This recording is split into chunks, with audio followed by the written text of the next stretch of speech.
wondering and thinking about some things. Now that I just put the recorder on, so Oh. will you say that again? No. Marcel said she's going to go to Israel with James Tabor. And who's the other guy? Ross Nichols. Ross Nichols. And you read Tabor's book, Abrahamic Faith. I finished that, and I also am reading. I've got to get it out again because I put it aside. I wanted just to see. I mean, I've followed him on Facebook for a while, so I know a lot, and I've read 2 or 3 of his other books, but this one specifically maps out very succinctly his belief system. So I was really happy to get a copy and read that. It was good. But the other book I'm reading now is on the Talpiot tomb. That's one I need to come back to. Because I'm sure we're going to be seeing, I don't know how much of it, is barricaded off or what state it's in now, but I'm sure we'll be close to it. Well, that would be exciting. I'd love to see that. I'll be surprised if you can get in there, but maybe with those guys, they've got a lot of pull there. You could go take some pictures there, take a video. I would love to see that. Any other fans of the Talpiot tombs here? I would like to see some of the stuff that they talk about that wouldn't be on the regular tours for sure. Oh yeah, definitely. And go ahead. How about the grotto where they found the Messianic seal? To me, that's more.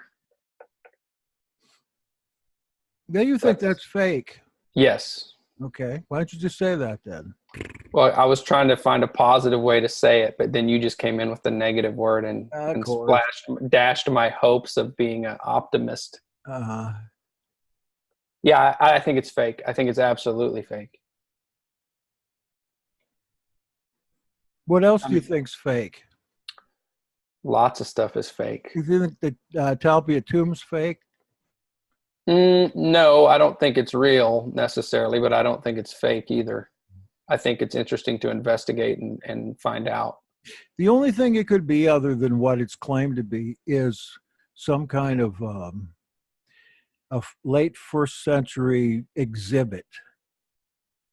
No, if it was a scam, it would have to be a late 1st century exhibit to have those particular names all in there on bone boxes. Sure. But I don't think it's that. I think it's genuine. There's just too much. The odds are so much for it to be genuine. Right. 6 billion to 1 to have those people in there, especially when you add the James ossuary in there. And in the place that they're in, right? That has something to do with it as well.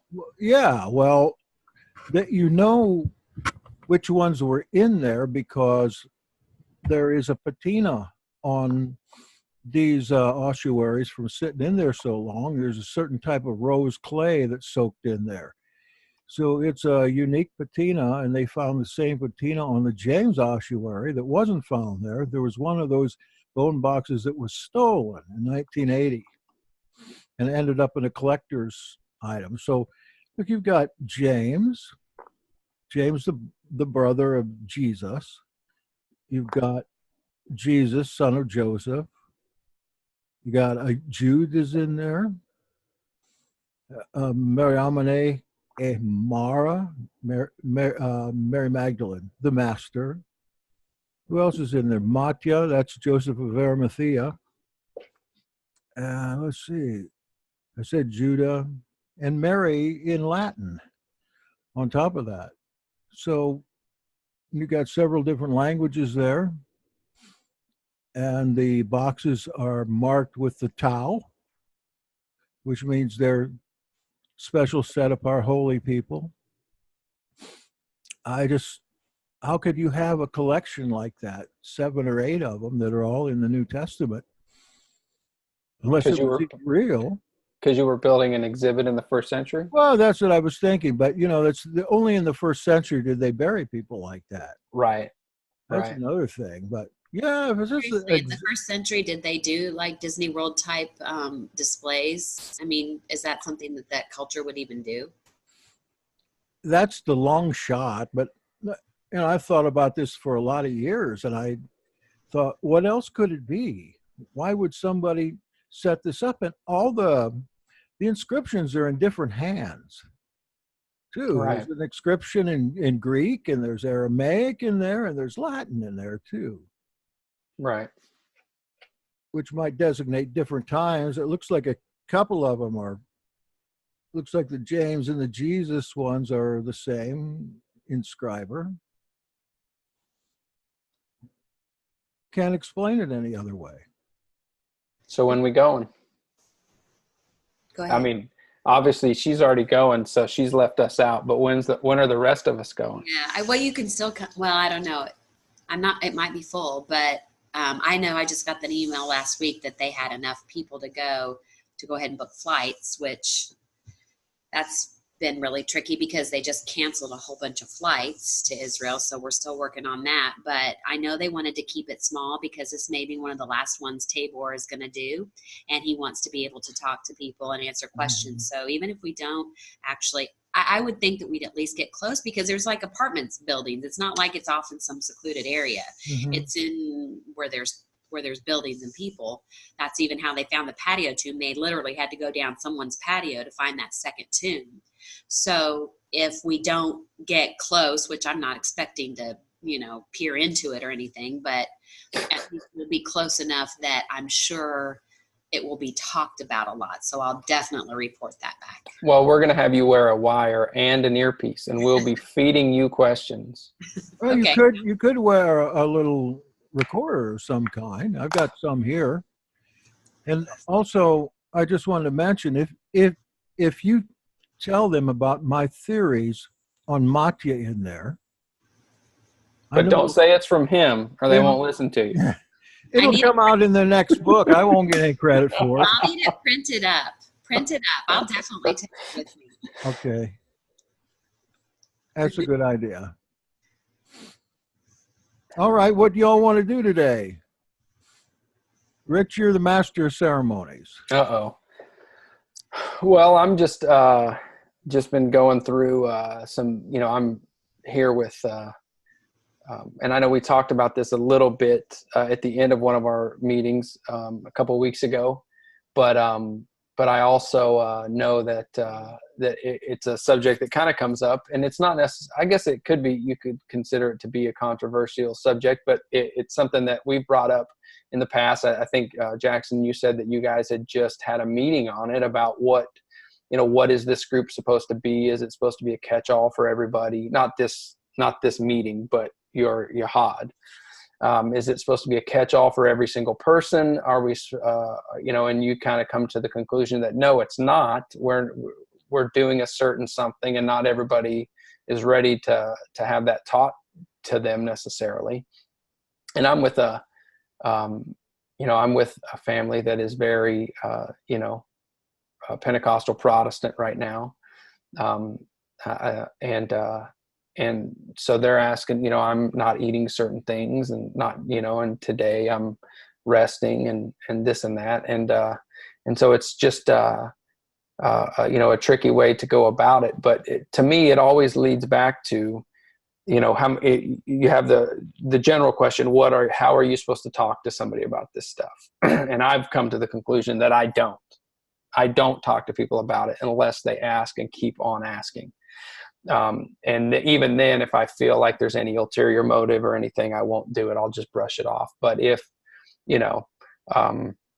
they were on to me the other day about the foods, and, Jesus declared all things clean and all of that. And so I just said, well, so are you going to go eat that poisonous frog that's hopping out there in the southern, in the southern Everglades? And they said, well, no. I said, well, then he didn't declare all foods clean, now did he? Because if he did, you'll go eat that and you'll be okay. You're just a snake handler then. Well, right? That wasn't even considered a food. No, right. And I don't even get into. That's just a defense mechanism to get people off, whatever. But you get pushback at home. At home from who? Like my wife and kids? Yeah. Are you a heretic because of your strange ways? Oh, no. Okay. The way I did it was, we had so many things, I was feeling real antsy about not doing Christmas and back in whatever year it was, and that was right when we were going to move from California to Oregon. And I thought, great, we'll be out of the house for December. We don't even have to worry about it because we'll have this month of transition. So we're not going to put up a tree or anything. And then I'll wait a few months, and then I'll talk to my wife about, hey, I don't want us to do a tree for next year. And that was a disaster because like 2 of her close family members died that year. So there was never a good time to talk to her about it. She was like always in grieving, like in February, then in April. And then to get out of her funk one day, she decided, hey, I'm going to start decorating for Christmas early to kind of get her out of the funk and get her in a jovial mood. And I had to like break the news to her that day. So that didn't go well, to say the least. And then with foods, I simply just said, hey, I'm not going to eat bacon. So I didn't say everybody's just got to stop cold turkey. I'm just not going to eat it.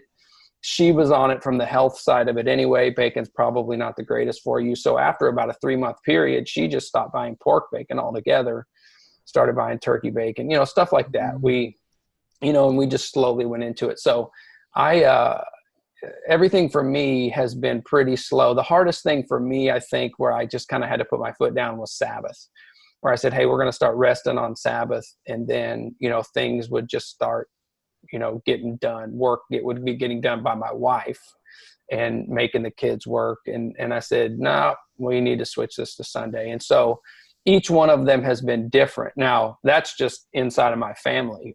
So now we don't do anything. I mean, I'm not super strict on the Sabbath the way that some people are. Like I'll drive my vehicle. I'll let my wife go shopping on the Sabbath because for her, it's getting her away from the kids and she's looking at it as rest and relaxation. So to me, I'm really not, I'm very fluid with that. But if she feels like, hey, I need to go do this and I've got to get this done, then that's where I say, no, that's not Sabbath. So yeah, I mean, I play it by ear. I just try to be led. But with extended family, it's definitely different than, my mom's really wanting me to go to the AG church this weekend. So maybe I'll get saved, Yeah, and stuff like that. But I mean, she, I'll tell you how my wife and I did it, Mignon, is that we set a special time apart for a Bible study for the 2 of us. And we got the Bible study from the Assemblies of Yahweh, which is extensive. And so when we got into that, it was a time just to be together and study the Bible together. And we were both learning at the same time. So just as we learned the Bible from that perspective, it was not only a nice time for a one-on-one time, but we were learning something too. And that's the way we came into it. So it became a special time. And I guess we probably did that for 4 or 5 years. It took that long to get through that study. But it became special every time we did it. I can't remember, maybe once every couple of days, we'd sit down for an hour and go through that. But that worked real well. I remember Marcel moving over from Christmas to Hanukkah. She did it little by little. Maybe she'll tell you about that. How did you do that, Marcel? I was just looking through a photo album that we're getting moved in to a safe space so it's climate controlled, and I saw all the kids sitting around. I mean, we did Advent and we did Christmas pretty big, but it was definitely gradual for us. And the picture I saw, the kids were all sitting around a round table that I had a little cloth on with the nativity scene in the back and with their gifts. And so we got rid of the tree way before we got rid of Christmas altogether. We were putting our presents at the bottom of the nativity little scene there. So it was gradual, definitely. And you know how that is. I can remember that even when you were still doing Christmas, I can remember Mom saying, Jackson won't let me put up a tree.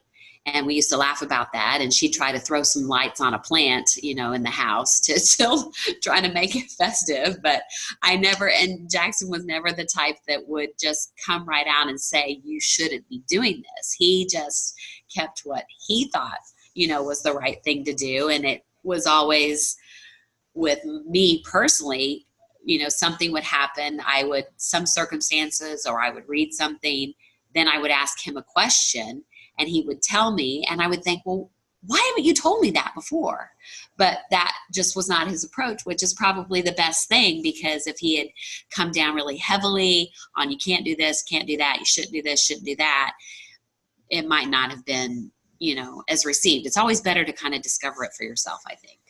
But Rich, I was going to say, when you're over there, I don't know if you've heard about, and I don't even know how far away it is, but there's a town in Tennessee, since you were born here, you might know, called, it's in Greenville, Tennessee, where there's an Assembly of God church. Have you heard about this guy that keeps Torah and they meet on Sabbath? Yeah, I think so. I think somebody shared it with me when I was getting fired from the assemblies for keeping Torah and Sabbath. Were you like a minister with them, or did they just kick you out of the church? No, I was a minister. Oh, okay. Well, I think Lee, in fact, shared the video a couple of years ago, maybe on his Facebook page or somewhere, where you see him talking. There's a YouTube video, and I met somebody here in Knoxville who said they moved here from the Midwest or somewhere specifically so that they could go and fellowship over there. So I know it's fairly close from Knoxville, maybe an hour away. I just thought that was interesting. Yeah, absolutely. And I'm here close to Lebanon, which is where the Hebrew Roots network is out of. And there's a few, not that I'm Hebrew Roots, but that's kind of the catch-all phrase for a lot of things. There's a few different places up and around here that have Sabbath services and different things like that. But what is everybody's thoughts on Hanukkah? Because I kind of did the same thing, to where I kind of replaced Christmas with Hanukkah, so to speak. And but to me, I was never like pro Hanukkah, in so much that it fills a gap that my family has that Christmas was taking. And it keeps some festive things in it. And to me, Hanukkah almost fit the bill that I was hoping Christmas fit. I was hearing all this stuff about Christmas, and I thought, hey, I'm going to investigate it. If it's just that it wasn't in the Bible and these traditions weren't around then, but there's really no harm, no foul, then I'm going to keep doing it. But if, there's stuff about it that is, overtly pagan, and we can't get away from that, then I'm going to drop it. So I dropped it, but before I dropped it, like I said, gradually I studied Hanukkah and read that. And of course, the Maccabees and this and that, and everything about the Maccabees is not at all kosher, pun intended. And so, but it kind of fit more of that bill. Hey, I don't see anything overtly pagan in it. Necessarily, also, although some of the traditions that go on at Hanukkah, I do see some paganism in. But what is everybody's feeling on it nowadays? And even a broader question, what are we doing? Because we think we're so, Torah. What are we doing that, in these Hebrew Roots or post Hebrew Roots groups that maybe isn't Torah either? I did it for a long time. And then I read essays on the Hasidim. They're spoken of. In fact, I just did again this week. I was doing some studying of the Hasidim. Now, the Hasidim or Hasidians, they are written up in both Maccabees books, 1 and 2, not the third one. But in the 1 and 2 Maccabees, the Hasidians turn out to be the Enochians or Essenes. That's what we call ourselves today. And they were not pacifists, but they didn't get involved in wars. Although they defended themselves, they had weapons. And the joining of the Hasidim to the Maccabees was the reason, probably, that they were able to defeat Antiochus Epiphanes' armies. But then these Hasidians there were Zadokite priests. There were a sect of priests. the head of the Maccabees, or I should say his surrogate from Greece, the Maccabees never got away from Greece entirely, had these Hasidians murdered, 60 of them right at one draw, and the rest of them left. They went into exile, and this is where we get the Dead Sea Scrolls from. So since I read that, I had thought that the Jews lifted the Maccabees up so much, because if you read the history, the Maccabees really didn't do much. In fact, the place turned out worse than it was before. And there were many Greek pagan factions in by the time of Jonathan Maccabee, and it's the final Maccabee was Simon Maccabee. It was just back to being Greek again, and these guys capitulated, the younger sons. So I don't do it anymore. You don't do it anymore. There's anything pagan about it. Yeah. I don't do it for historical reasons. Right. Anybody else? Do you guys do it?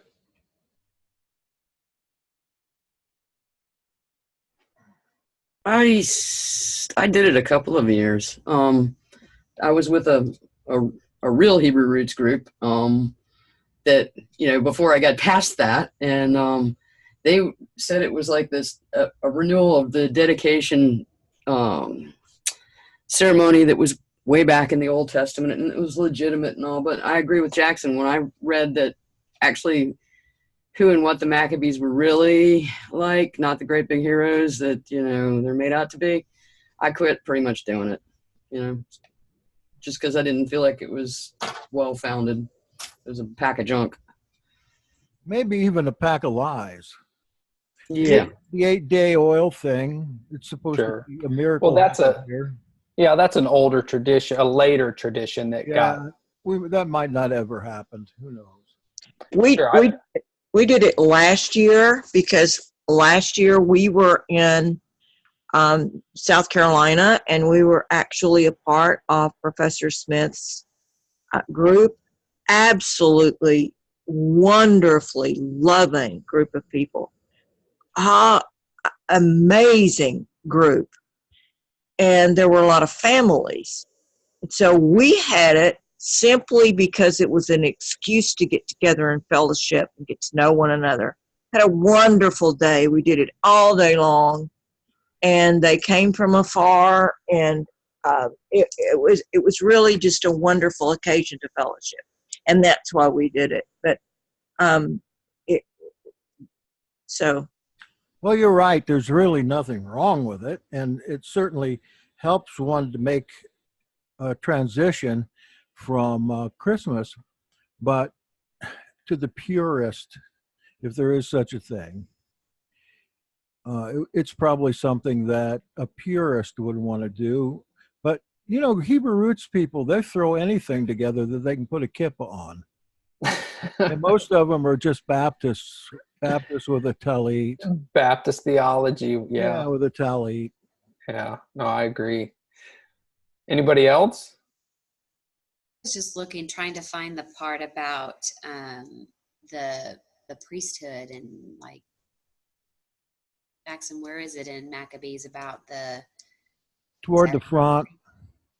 The Zadokite priesthood kind of being. Well, it's called Hasidians. If you have a RSV, it starts with an H. The other ones start with a CH. It just means the pious. It's the exact same word that the Essenes use for themselves. And scholars have come now to almost unified theory that these were Enochian Essenes and of the Zadokite priesthood, because what other one would be there? And I have some nice papers that explain why. Well, it actually explained them from both sides. Yeah, there we go, Hasidians. There's a link out there on chat now. But for years, really until the Dead Sea Scrolls came out, they didn't know who they were. But the use of the language of the Hasidian writings and that in the Dead Sea Scrolls, I mean, they're dead on. use a lot of the same terms, including Hasid, and some consider Hasid to be the root of Essene. So then would you consider that group to be the same group that is described by Pliny and Josephus and who's the other one? Yes, with the exception of, we're talking about a range of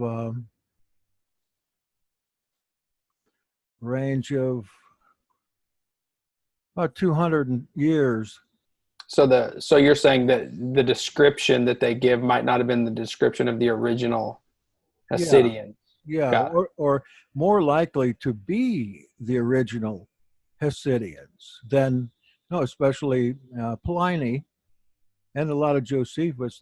They would be the original Hasidians. In the first century, the movement went off into different rivers and streams, including streams that included Sicarii and zealots and murderers and all these things, while the purists were still doing their anti-war stuff as well. So, this broke into many streams. And if you read up on the Hasidians, the scholars think the same thing. By the first century, we've got all kinds of different movements coming out of here, including the Nazarene movement. Right. Comes out of the Hasidian movement. Yeah, like you can go over to Epiphanius and just take a look at all the different types of people he calls Essenes or Enes of any kind. They're all almost exactly alike, but just a very, very small difference between them, if any, in his Heresies book. Planarian. Yeah, the medicine chest. Yeah. So then what have you had? You said you have some papers out. Is there is there anything that you have that's accessible to everyone that would give kind of an overview and a generalized? Yeah, I found a very good one the last couple days. It's quite technical, but if you go down to the Hasidians versus Essenes, you don't need to read the rest. That part we'll show you, and I'll look it up here while you're talking. Yeah, I mean, I think one of the things that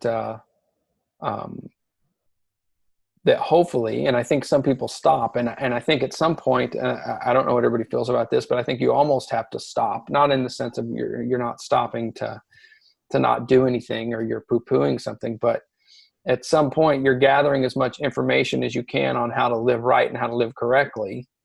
But at some point you've got to start doing that stuff. Not that you can't be doing some of it as you're gathering it, but I think there comes a point when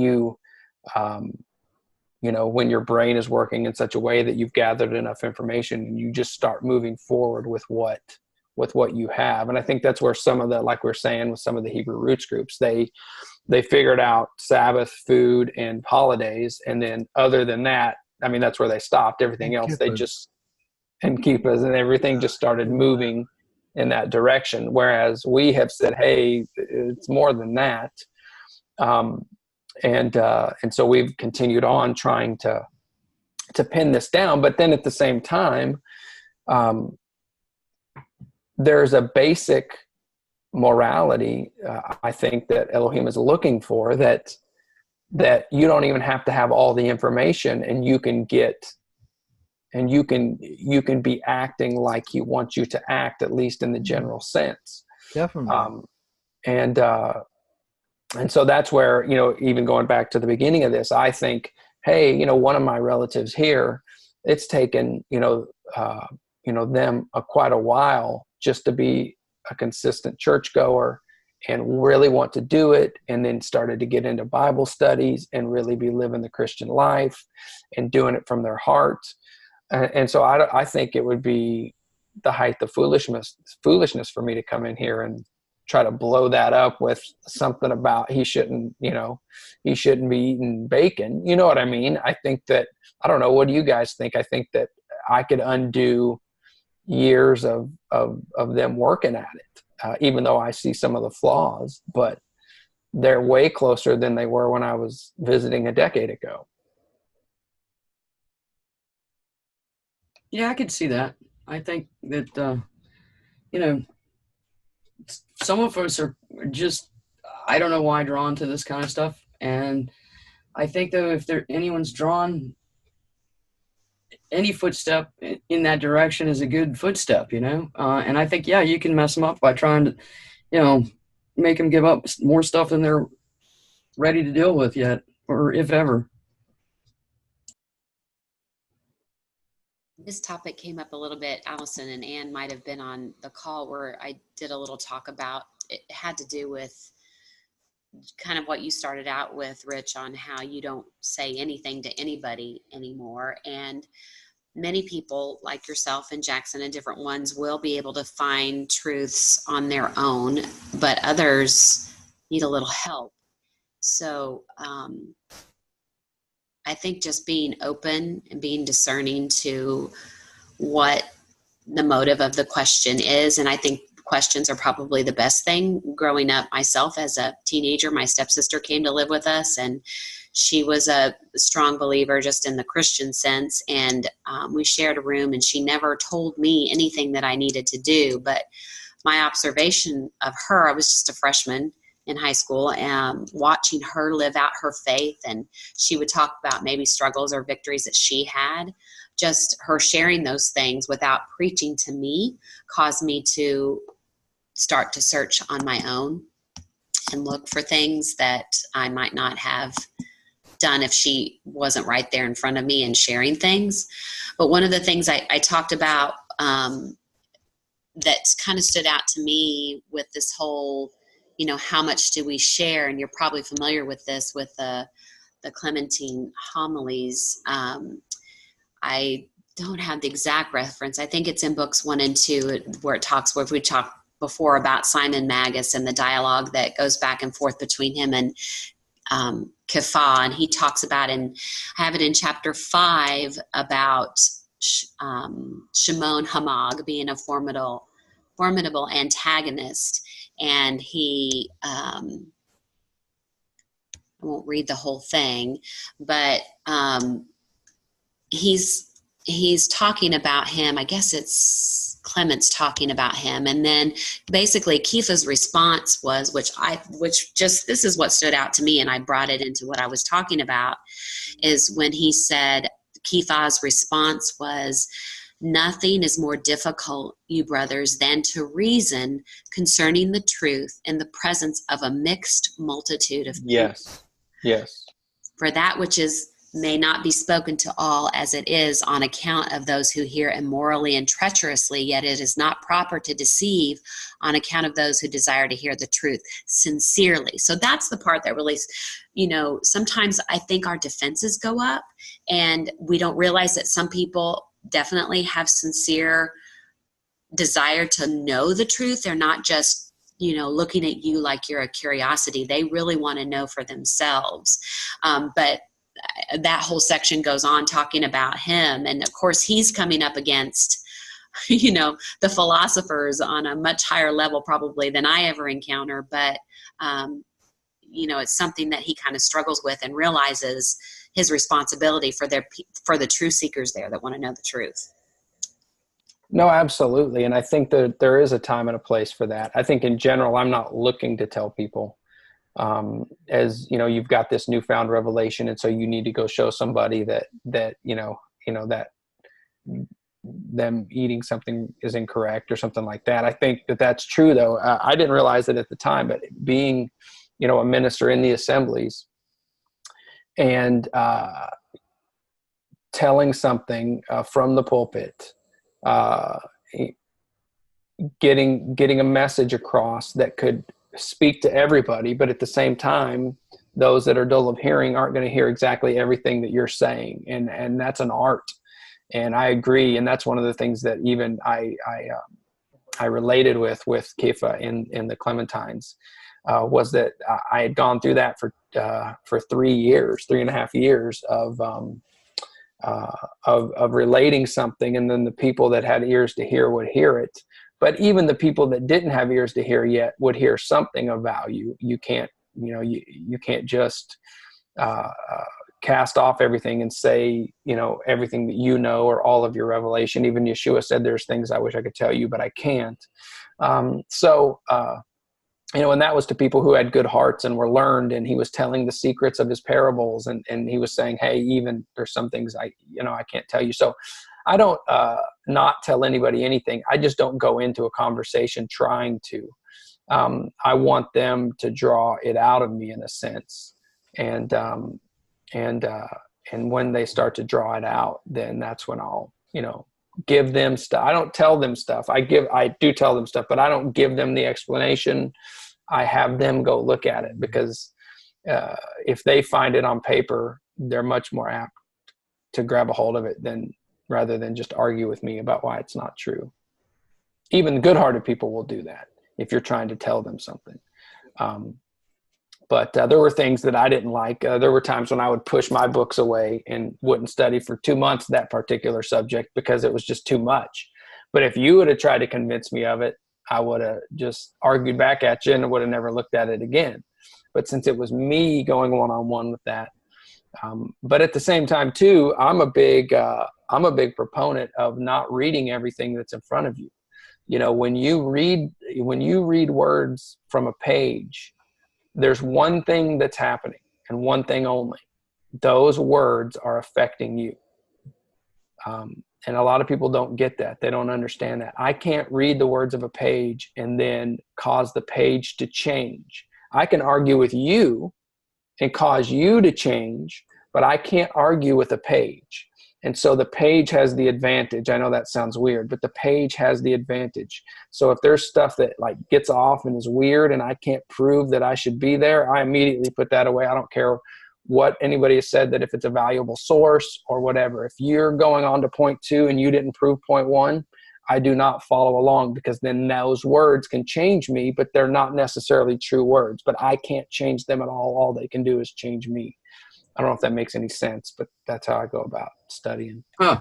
I like that. I've been in several books where I just cannot finish the book. It's just unprovable points. It's just ranting. And I've had to put it down. I will try, but I can't get through it. And maybe, like you said, there's a reason for that. It's not for your good sometimes, I guess, to go there. Now, some things I'm just not ready for. It took me a long time to get through James, the brother of Jesus. That took some doing, but I don't think that hurt me. But there's been some that do. I just can't go there.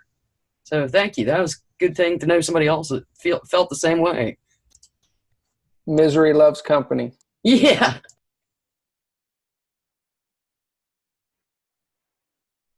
Well, we got a few more minutes here. Anybody got anything to say about that, or anything else, or any new topics, anything?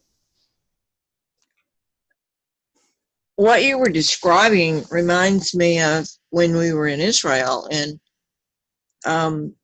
actually you can be put out of the country and never allowed back if you proselytize. So the way that you're approaching it is the way that people in Israel, that's how you have to approach it. I mean, you cannot introduce your own beliefs there. I mean, you think of it as a free nation, but they're very close-minded, and you are not allowed, unless invited, to speak about Yeshua.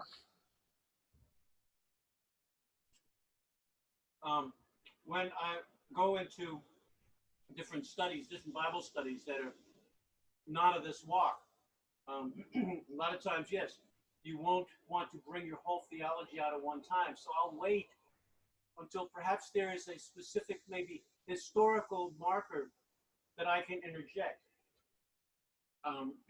in that, so that. Can't hardly hear him. Can't hear you. I will interject a historical marker.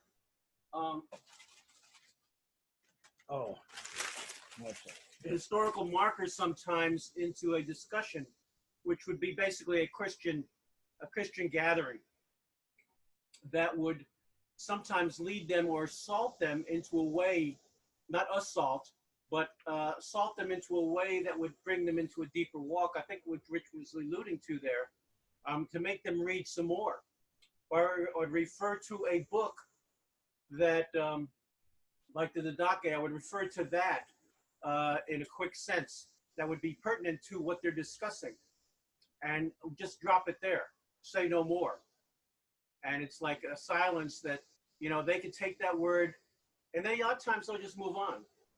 But at least those words have been out there, and it was pertinent to what they were saying. So if they wanted to go further, they would initiate that within themselves. But you can't force feed them. You can't. The Holy Spirit, the Ruach, is the best convincer, much better than I am. So I have had that experience with people where I need to walk softly and just lead, or in a sense, shovel the dirt before them so they almost fall into it, as it were, into a trough, and go into that way to more understanding. Yeah, that's good. Back to what Ann was saying, I don't know if you guys, anybody knows Dr. Michael Brown, but he has the ministry, and he just got into a kerfuffle in Israel when he was in Israel speaking about Yeshua, and he got arrested, and some Hasidic Jews were spitting at the name and saying that he was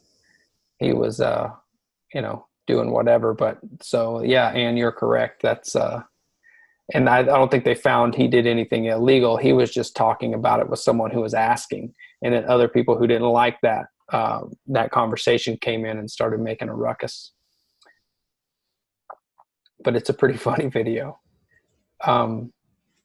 But again, even reading Revelation this week, there's things going on. And if you read Revelation and you read some of these other end time books, which I believe some of Revelation is still yet to be fulfilled, it talks about Jerusalem not in good light. And there's a lot of things going on in Jerusalem that is, when it's saying that Jerusalem's spiritual name is Sodom and what was the other, and Babylon, I think. So obviously there's stuff going on in the city that shouldn't be. And so that's all going to get taken care of in the end. There was a real trend at one time to call it the unholy land, because if you've ever been there, one thing that you'll not miss is all kinds of pagan shrines every place, especially if you consider Roman Catholic and the Orthodox churches as being pagan, which they are, of course. But everywhere, it's everywhere. The place is polluted. It's good for, if you're going to study history or something like that. But if you're going there to be an evangelist, they call those guys black robe John the Baptists that go over there thinking they're going to bring Israel to repentance. But the only thing that's going to bring them to repentance is an outstanding miracle, I think. The ley lines line up absolutely with Washington, D.C. And if you look at the outlay of the new part of, there's a new part of Jerusalem, and then there's the old. If you look at the new, it was built just like, the 8-sided building of the Pentagon. You can put that on top of Jerusalem, and the ley lines are exact in alignment. Of what? The ley lines are in exact alignment. Jerusalem and what else? Washington, D.C. Okay, what does that signify? Masonic order? Well, a little bit deeper. Okay. Well, all I know is that I know there were even Christian songs. I'm thinking in the 80s, Keith Green, those fellows. It spoke mainly of Israel as being the unholy land, and especially Jerusalem being unholy. That's why there's got to be a new one. And to think that they would rebuild a temple there, that's got to be blasphemy.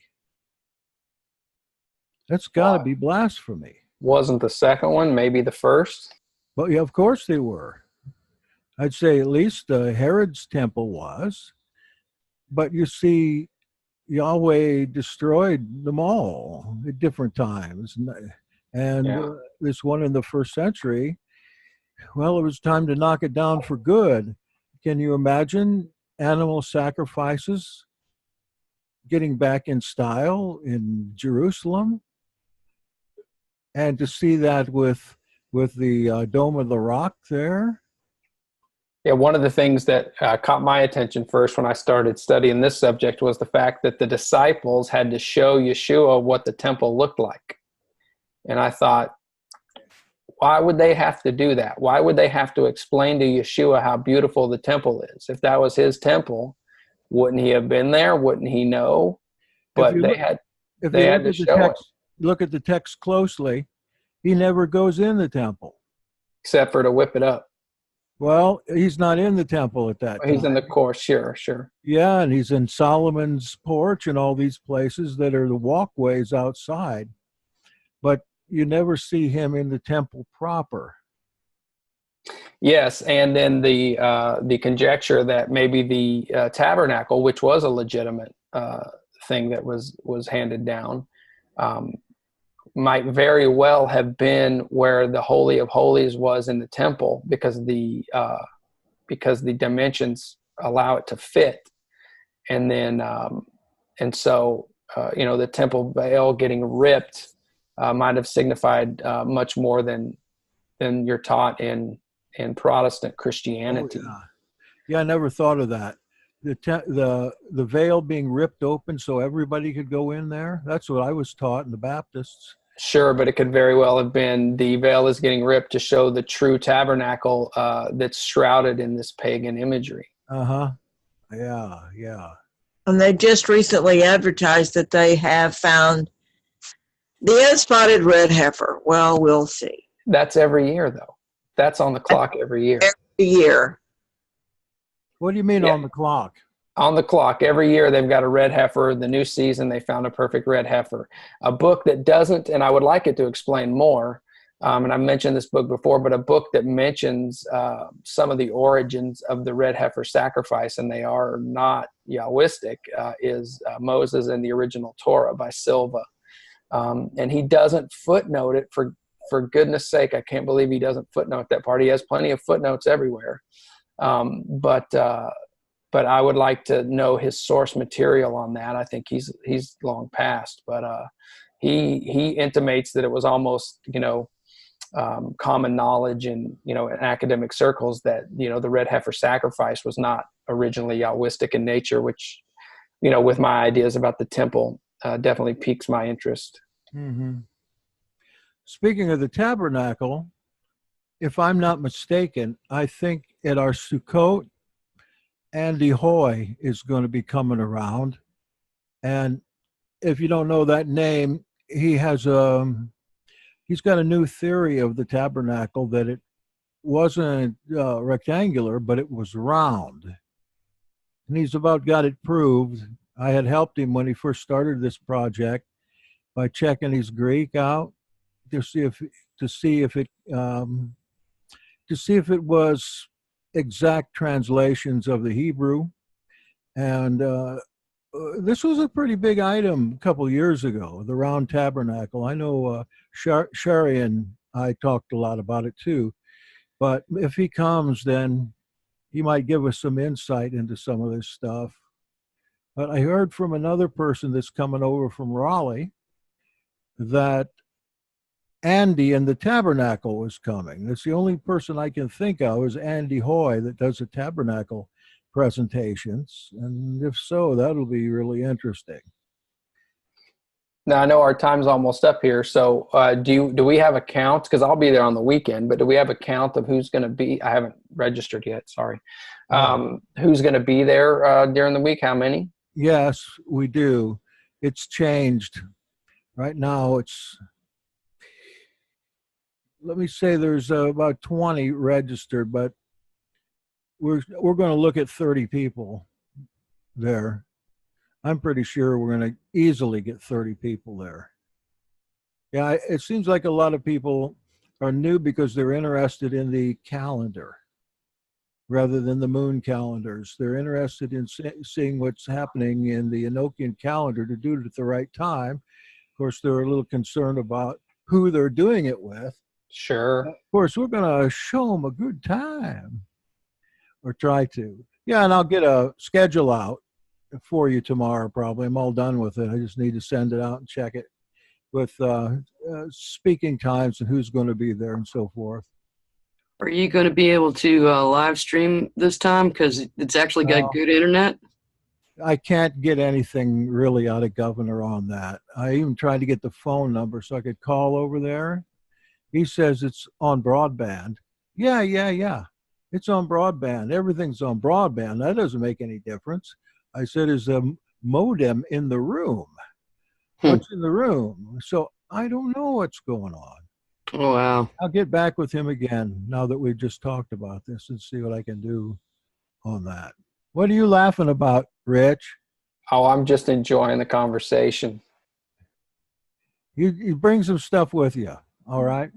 I will. Yeah, I'll be there. I'm going to pick up Jeremy from the airport on Friday night, and we'll be there kind of late. I might head up there because it's not too far from Chattanooga Airport, is it? No.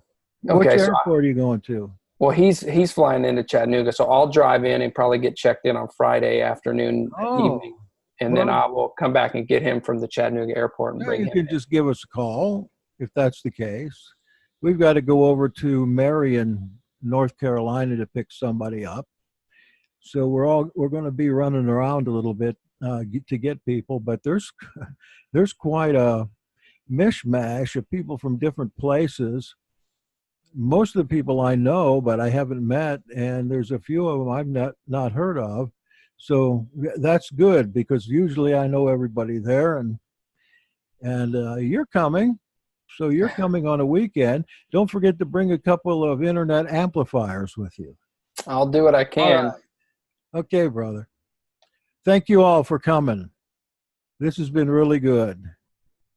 Shabbat shalom. Shabbat shalom. Shalom, everybody. Shalom. Thank you, Rich.